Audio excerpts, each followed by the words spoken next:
Many of us recognize the pattern of shame cycles in our lives. We get stressed. We act out. We eat too much. We buy too many shoes. We have sex with people we shouldn't have sex with. And then we feel guilty. We feel ashamed.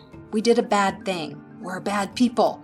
And we decide that what we really need to do is try harder and do better and perform well. And it works for a while until some stress occurs and we're back to acting out.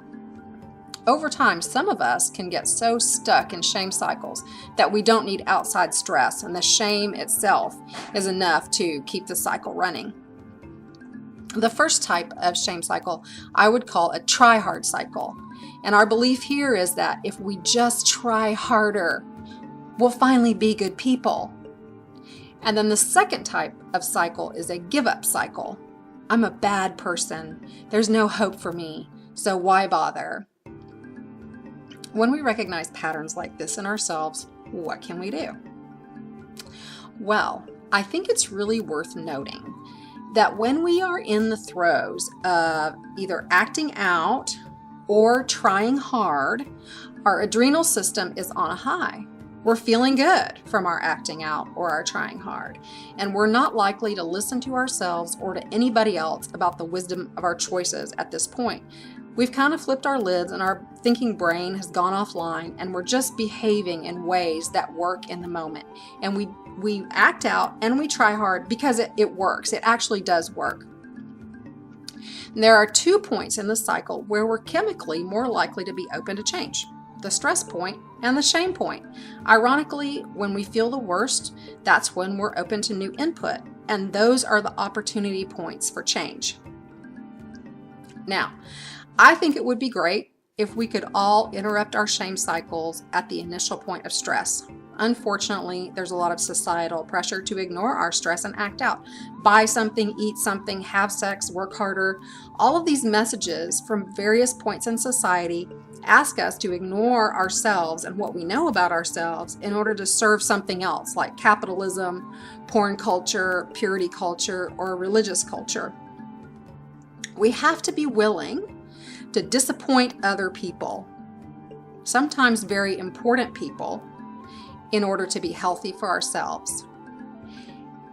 And when we can do that, instead of acting out, we will build healthy boundaries that help us cope with the stress. Now, at the shame point, it would be great if we could all recognize shame for the liar that it is and move on. The shame says, you messed up, so you're a bad person. And we know that the truth is that we are valuable, beloved people regardless of our choices.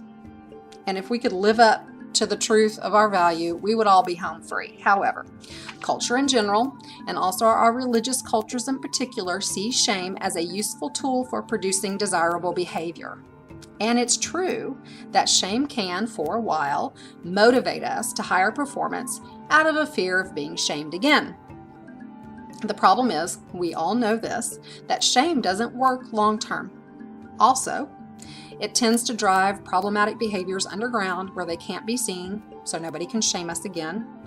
And there's never any real healing in shame. The real healing is in love. And this is the existential shift we have to make if we want real healing. We are not horrible, lowly, broken, disgusting sinners, unworthy of connection until we can somehow make ourselves good enough for other people. We are instead beloved, valuable, chosen, acceptable, safe, already deeply connected to one another. The more we live from love, the less shame will control us. The less we're going to need those acting out and those try-hard behaviors. So here are some healthy resources for you. I love Brene Brown's book, The Gifts of Imperfection. Journaling is an absolutely fantastic thing to do, 20 minutes a day or so. Regular exercise, of course, is really good for you. Laughter. I love laughter.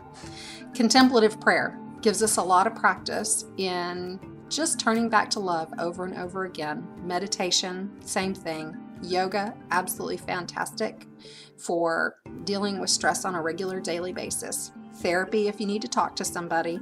And safe, healthy friendships where you can experience the truth of who you really are. I hope that helps you like it has helped me. Okay.